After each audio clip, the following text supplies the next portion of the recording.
उसको लेके अभी बहुत से सवाल खड़े करते हैं कि भाई ये तो करवाई गई है, ये बाढ़ प्राकृतिक नहीं बल्कि लाई गई है।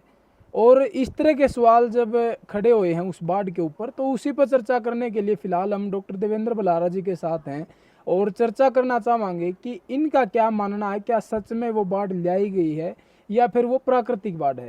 डॉक्टर साहब नमस्कार। नमस्कार भाई। अच्छा, जो बाढ़ आई है पंजाब में, हरियाणा में, वो प्राकृतिक बाढ़ है या फिर लाई गई है, इस पर आपका क्या कहना है?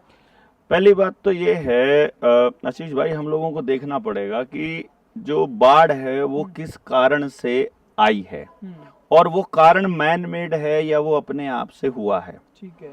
अब इसके ऊपर मैंने काफी लंबी चर्चा की थी अभी अवेकन इंडिया मूवमेंट के प्लेटफॉर्म पे भी जी। और अभी मेरे पास में इसका पूरा दस्तावेजी प्रमाण भी आ गया है। बादल अपने आप आते हैं, बनते हैं, या फिर बारिश अपने आप होती है, या इसको कृत्रिम तरीके से करवाया जा सकता है। पानी अप्रत्याशित रूप से ज्यादा अपने आप आता है या उसको लाया जा सकता है, और इसमें किस किस चीज का बड़ा रोल होता है ये समझना बड़ा जरूरी है। आप समझिए, आज के टाइम पर गांव का एक एक व्यक्ति, शहर का, देश का एक एक व्यक्ति समझ रहा है कि ये बाढ़ लाई जा रही है और अपने आप हो रही है। ये बात केवल प्रोपेगेंडा फैलाने वाले लोग बोल रहे हैं, जो कि सरकार में बैठे हैं, जिनका दायित्व है इस चीज को ठीक रखना, लेकिन वही चीजों को खराब कर रहे हैं। तो उससे बचने के लिए और जिम्मेदारी से भागने के लिए और दूसरे के ऊपर ब्लेम लगाने के लिए वो इस तरह के ड्रामेबाजी चल रही है। जब बारिश लगातार होती रहती है तो पानी का निकास भी लगातार होता रहता है और पानी जो स्तर है वो एकदम से ऐसे ऐसे करके बढ़ता है। कभी ऐसे नहीं बढ़ता है कि रात को लोग सोए हों, दिन में आराम से बैठे हों और अचानक से 5 फुट का पानी जो है वो आए और सब कुछ बहा करके ले जाए और उनको नहरों को तोड़ते हुआ निकल जाए और ड्रेन्स को तोड़ता हुआ निकल जाए, खेतों को मतलब लीलता हुआ निकल जाए। ये असल में कुदरती नहीं हो सकता। फिर ये हो सकता है कि ऊपर से पानी आया हो। अब ऊपर से पानी आने के क्या क्या तरीके हो सकते हैं? पहला है, वहां पे कोई बादल फट गया है और उसकी वजह से अचानक पानी का एक बड़ा जो गुब्बारा है वो फूट के एकदम पानी आ गया। वो थोड़े समय के लिए होता है। या फिर बाढ़ से पानी छोड़ा गया हो, या तो गलती से बटन ज्यादा दब गया हो कि ज्यादा छोड़ देना है, या फिर उसको जानबूझकर छोड़ा गया। यही तरीके हैं। गलती ऐसे मामलों में तब मानी जाती है जब वो गलती अचानक से हो जाए। वो गलती उस टाइम पर हो रही है जब गलती को लोगों ने एंडोर्स भी कर लिया है। जैसे लेफ्टिनेंट जनरल कमलजीत सिंह ढिल्लों की बात अगर आप करते हो, जो कि उस टाइम पर डायरेक्टर जनरल थे, जो आर्मी की, डिफेंस की, इंटेलिजेंस एजेंसी के 15 कोर के जो कमांडेंट भी थे, उन्होंने ये बोला है कि हम लोग, और जम्मू कश्मीर में पुलवामा अटैक के वक्त की बात कर रहा हूं मैं, जब वो डीजी हुआ करते थे, वो कह रहे हैं कि हमने वाटर बम बना लिया है। वाटर एज ए वेपन हम लोग इस्तेमाल कर सकते हैं दुश्मन के ऊपर। वो उस टाइम पर दुश्मन पाकिस्तान को बोलने की कोशिश कर रहे हैं, लेकिन असलियत में तो सरकार का दुश्मन कौन है? जो भी सरकार से अपने हकों की मांग करता है, वो तो उसी को पाकिस्तानी बोलना शुरू कर देते हैं। वो तो उसी को कहना शुरू कर देते हैं कि तुमको तो फंडिंग किया गया है विरोधियों द्वारा, और ज्यादा नहीं बोलेंगे विदेशों द्वारा फंडिंग किया गया है, और ज्यादा नहीं बोलेंगे वो तुमको देशद्रोही या किसी भी तरह से वो साबित करने की कोशिश करते हैं कि नक्सली कह दें या खालिस्तानी कह दें, इस तरह के शब्दों का इस्तेमाल करके। तो वो ढिल्लों कह रहा है कि हम लोग जब जरूरत होगी ना पानी की, तब तो रोक लेंगे पानी को। और जिस टाइम पे बरसात आई है, अब उनको बरसात में वैसे ही लोगों के पास पानी खूब रहता है, तो उनको हमारे नदी वाले, नहर वाले पानी की जरूरत नहीं है। तो हम बांध से अचानक इतना पानी छोड़ देंगे कि वो उसको इस्तेमाल ही ना कर पाए, और बल्कि वो पानी उनके लिए बर्बादी का कारण और एक अभिशाप बन जाए। तो ये बात उन्होंने बोली है स्पेशली, क्योंकि हमारे पास नहरों का इतना प्रबंधन नहीं है और अभी हो भी नहीं सकता। और फिर हम देखते हैं कि जब, अब एक एग्जाम्पल हमने दिया था, उसमें टिहरी डैम का ही एग्जाम्पल दिया था। जब टिहरी डैम में हमने देखा कि लोग जब भी कोई कार्यक्रम करते हैं तो उसका एक रिसर्च प्रोग्राम बनता है। वो रिसर्च प्रोग्राम कितना सही है, गलत है, होना चाहिए, नहीं होना चाहिए, सरकार इसके ऊपर अलग अलग एजेंसियों को जिम्मेदारी देती है। साइंटिस्ट को बोलती है साइंस का इसका क्या नुकसान फायदा होगा, औद्योगिक और प्रौद्योगिकी का।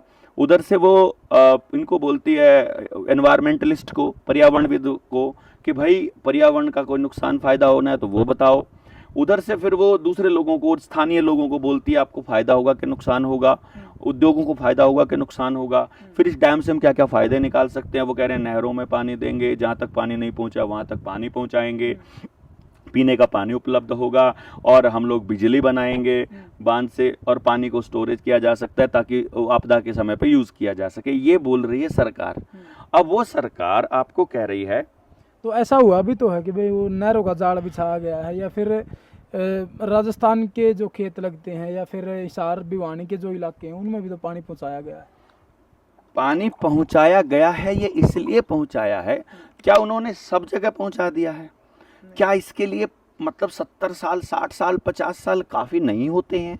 60 साल में ये काम नहीं करते? जिस काम को करने के लिए करोड़ों की लागत लगती और महीनों महीनों तक लोग परेशान होते, उस काम को पंजाब के सिखों ने जिस टाइम पे पानी को बांधना था और वहाँ बांध बनाना था, और रातों रात कर दिया। पता ही नहीं लगता, 24 घंटे के अंदर तो वो पूरी नहर को बांध देते हैं। अरे जिसके पास इतनी बड़ी मैन पावर हो, इतने लोग हों, उनको भी ये इंतज़ार करना पड़े कि कोई प्रोजेक्ट 5 साल में पूरा हो जाए।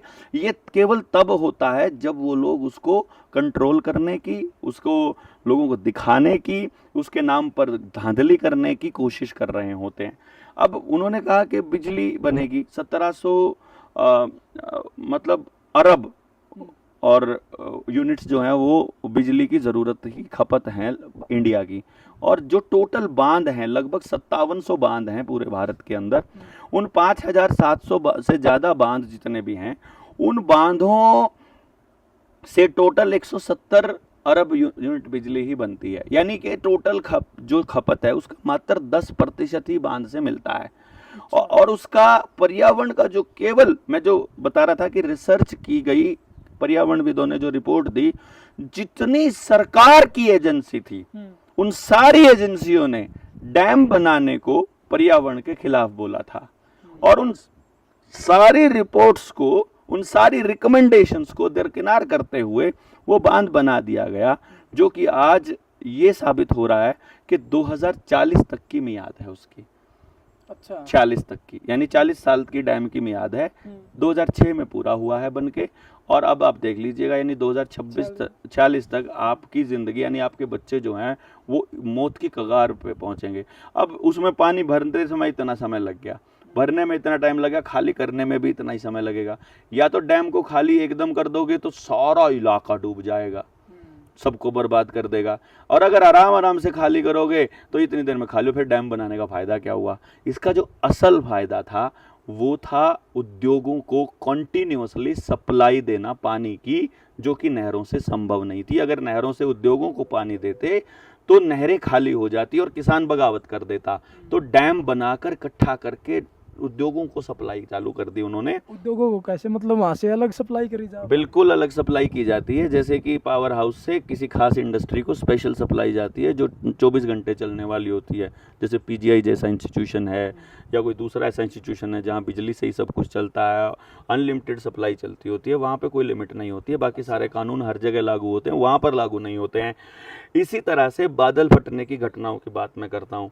शिमला से ऊपर चले जाएंगे आप रामपुल मणिहारन रोडू की तरफ में, तो एक साथी अपना जनता सरकार मोर्चा में ही है, वो वहाँ पर अपनी टीम में भी आया हुआ था। उसने बताया था कि डॉक्टर साहब अब की बार शिमला में मतलब मैंने ये कहा था कि पूरे मानसून में पहाड़ों के अंदर, उत्तराखंड और हिमाचल के अंदर लगभग 60 से 70 बादल फटने की घटनाएं आएंगी। इसको ये समझ लेना कि ये अप्रत्याशित हैं और ये मानव द्वारा निर्मित हैं।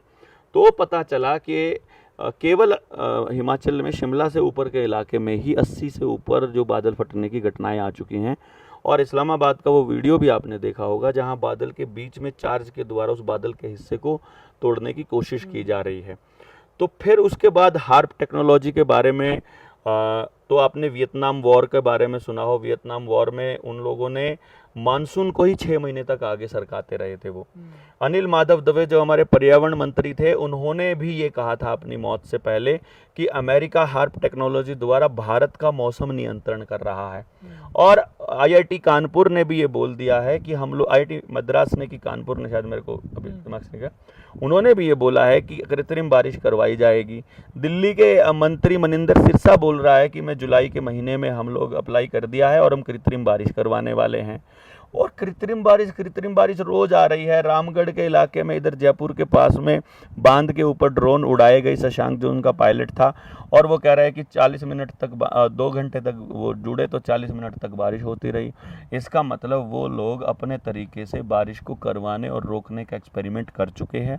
फिर जब ये चीज़ पब्लिक में आ गई तो टीवी चैनल वालों को भी दिखानी पड़ी। उन्होंने कहा 1951 से बारिश करवाई जा रही है कृत्रिम रूप से। तो अब आप मुझे ये बताइए, जिस आदमी के हाथ में आपका सारा डेटा है और वो ये कह रहा है कि भाई हम तुमको ये सर्विस देना चाहते हैं, वो कह रहे हैं तुमको अपने डॉक्यूमेंट लेने के लिए आधार जरूरी है, देना पड़ेगा।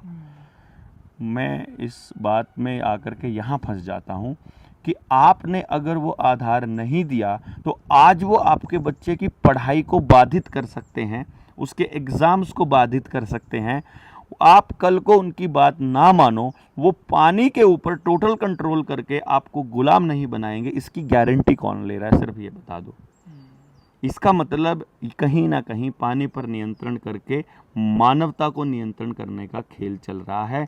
इसी के ज़रिए ये बाढ़ लाई गई है पंजाब में और पूरे जीवन को तहस नहस किया गया है, क्योंकि पंजाब के ऊपर मिसाइल दागने का प्रोपेगेंडा जो पाकिस्तान के साथ युद्ध के नाम पर जो ये सिंदूर पिंदूर वाला ड्रामा चला था, इसी दौरान जो है वो मिसाइलें दागनी थी पंजाब के उन गांवों के ऊपर जहां से किसान नेता या किसान ज़्यादा पड़ते हैं। और क्योंकि मोबाइल से लोकेशन का पता चल जाता है कि नेताजी आज गांव में है, तो आज युद्ध में तो मिसाइल गिर ही सकती है ना। वो नहीं हुई तो फिर कोई बात नहीं, यहाँ से पानी का सप्लाई देखते हैं, उसमें कोई ना कोई नेता जरूर रगड़ा जाएगा, कोई ना कोई हो जाएगा।